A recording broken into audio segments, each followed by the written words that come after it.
Hola a todos, bienvenidos nuevamente al curso de R. Ahora hablaremos acerca de la ANOVA de un factor. Las pruebas ANOVA son un conjunto de pruebas utilizadas para diferentes propósitos. Una de ellas es la de un factor justamente. Vamos a ver sus requisitos. El primero de ellos es que contemos con más de dos muestras independientes que deseemos comparar. El segundo, que la variable que estamos midiendo, es decir, a partir de la cual vamos a llevar la comparación de las poblaciones, se encuentre en un nivel numérico, es decir, de intervalo de razón. Como tercer requisito, que las poblaciones de las que se extrajeron las muestras sean normales. Y finalmente, que las poblaciones de las que se extrajeron las muestras tengan varianzas homogéneas. Podemos observar en la parte derecha de la pantalla un diagrama de flujo en el que se sintetiza las decisiones que debemos ir considerando para usar la prueba ANOVA. En primer lugar tenemos qué prueba debo utilizar con más de dos muestras independientes. Entonces inicialmente tendríamos que preguntarnos qué nivel de medición tiene la variable medida. Si el nivel de medición fuera ordinal, tendríamos que optar por una prueba no paramétrica, por ejemplo la de Kruskal-Wallis que veremos en un video posterior, y entonces no utilizaríamos la ANOVA. Por otro lado, si el nivel de medición es numérico, pasaríamos a una segunda pregunta, que sería ¿las poblaciones son normales? Si respondemos que no, nuevamente optaríamos por una prueba no paramétrica. Al responder que sí, deberíamos de hacer una siguiente pregunta. ¿Hay homogeneidad en las varianzas de las poblaciones de las que se extrajeron las muestras? Si la respuesta es no, nuevamente la prueba no paramétrica. Si la respuesta es sí, usaríamos una ANOVA de un factor.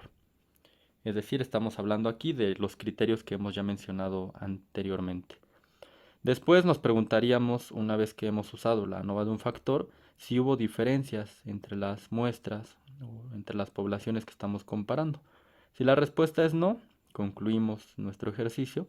Si la respuesta es sí, tendríamos que utilizar una prueba post hoc, por ejemplo la prueba de Toki, para ver entre qué muestras hay diferencias. Esto lo vamos a entender en un momento más que hablemos acerca de las hipótesis. En el caso de que optemos por una prueba no paramétrica, hay algunos otros pasos que especificaremos en el video concerniente a la prueba Kruskal-Wallis. Ahora, las hipótesis que plantea la prueba ANOVA de un factor son las siguientes. Como hipótesis nula tenemos que la media de las K poblaciones que estemos comparando va a ser iguales. Entonces, si tenemos media 1 de la población 1, sería igual a la media de la población 2, así sucesivamente a la media de la población K. El caso más simple tendría tres poblaciones con tres medias respectivamente, y de ahí en adelante podemos incrementar tantas medias y tantos grupos como deseemos o como necesitemos. Como hipótesis alternativa tenemos lo siguiente: existe al menos una media, es decir, una media de cualquiera de las poblaciones, diferente a las demás. Esto significa que puede ser que una de las medias sea diferente, o que dos de las medias difieran de las demás, o que todas difieran entre sí, cualquier caso al que nos enfrentemos. Sin embargo, hay que especificar que la hipótesis alternativa de esta prueba solamente especifica que existe al menos una, pero no nos dice cuántas medias son diferentes entre sí. Vamos a explicar brevemente que la prueba ANOVA proporciona una puntuación F. No colocaré la fórmula, en realidad hay un conjunto de fórmulas para poder calcular la prueba. Realizar la prueba a mano es bastante largo, pero al final obtenemos una puntuación F. Este valor F, lo podemos llamar F observado o F obtenido con la prueba, puede contrastarse con un valor crítico o teórico al que podríamos llamar Ft. Entonces tenemos aquí en la parte derecha una distribución. Precisamente hay una distribución F. Si recordamos en una de las partes de nuestro curso de estadística, vimos que existe una distribución llamada F, que tiene esta forma que observamos aquí. Entonces precisamente lo que hace la prueba ANOVA es convertir nuestros datos en una puntuación F, y podemos utilizar la misma lógica que con la T de Student. Básicamente esta distribución es asimétrica, solo tiene valores positivos. Entonces, la hipótesis que planteamos precisamente nos dice que tenemos de este lado el 0, entonces entre mayor sea la diferencia entre nuestras medias, pues el valor de la f va a ser más grande, y entre más grande sea lo encontraremos en esta zona, que es la llamada zona de rechazo de la hipótesis nula. Por el contrario, si nuestros valores se encuentran en esta zona, que es la más cercana a 0, nos encontraríamos en la zona de no rechazo y por lo tanto tendríamos que tomar la decisión precisamente de no rechazar la hipótesis nula. De tal manera que la lógica es análoga a la que estudiamos cuando hablamos acerca de las pruebas T de Student para muestras independientes, solamente que aquí tenemos una distribución distinta. Allá teníamos una distribución T, aquí una distribución F. Si quisiéramos realizar el cálculo a mano, tendríamos que considerar un nivel de significancia, podría ser alfa igual a 0.05, y grados de libertad.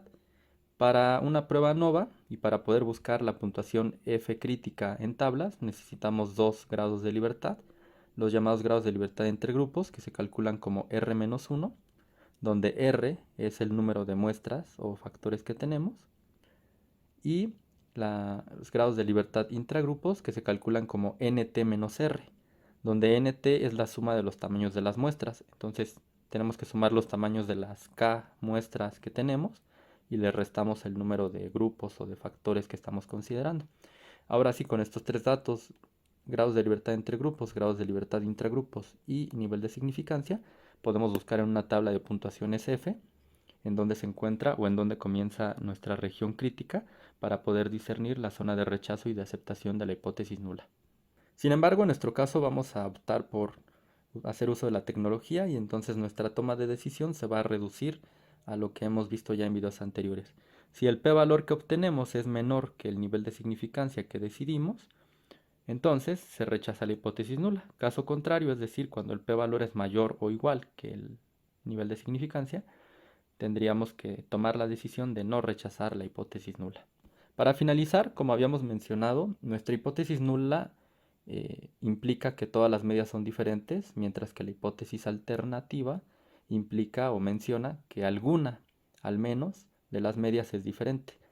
Entonces, como la prueba ANOVA en concreto no nos dice entre qué medias en concreto existen las diferencias, una vez que encontramos con la prueba ANOVA que en general hay diferencias, tenemos que hacer una prueba llamada post-hoc. Las pruebas post-hoc son pruebas que se realizan después de la aplicación de una primera prueba, que sirven para encontrar de manera más específica resultados. En el caso de la prueba ANOVA, pues tendríamos que usar, por ejemplo, la prueba de Toki, que es una de las múltiples pruebas post-hoc que se pueden aplicar después de usar la ANOVA. Entonces la pregunta es, cuando se rechaza H0, queda la interrogante de entre qué poblaciones hay diferencias en concreto. Por ejemplo, si tuviéramos 3 poblaciones, podría resultar que la media 1 y la media 2 fueran diferentes, o la media 1 y la media 3, o la media 2 y la media 3, o alguna otra combinación de todas las posibles. Por ejemplo, que la media 1 sea diferente a la 2 y a la 3, pero que la 2 y la 3 sean iguales entre sí, etc. Entonces, como ya había mencionado, podemos usar la prueba Tukey y esta nos ayudará a responder esta pregunta.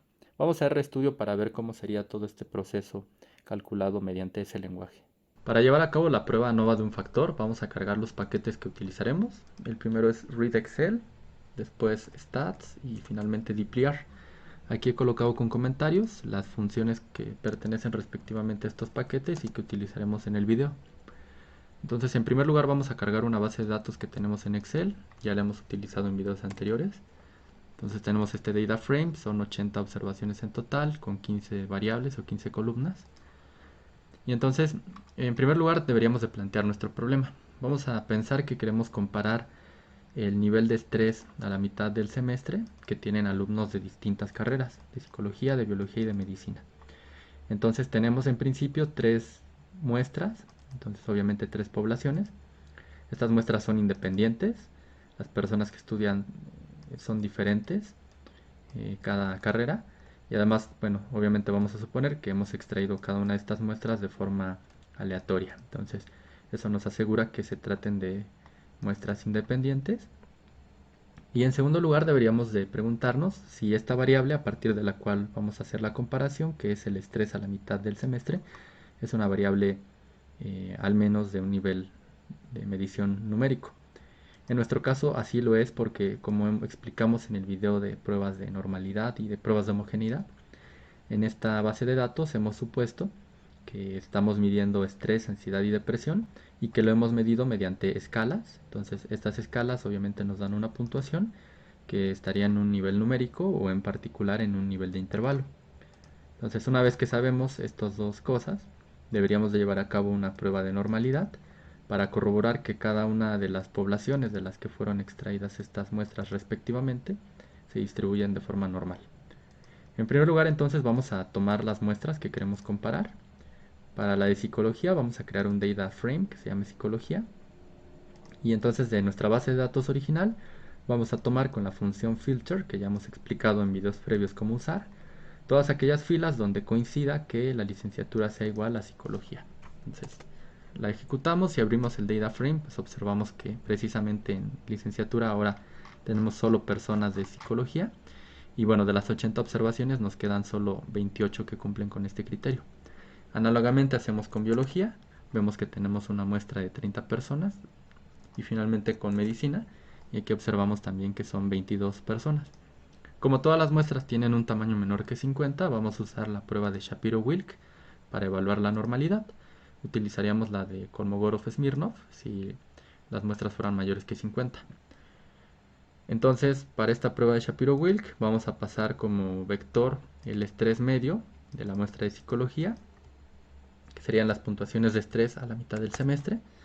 Observamos un p-valor mayor que 0.05, entonces no rechazamos la hipótesis nula.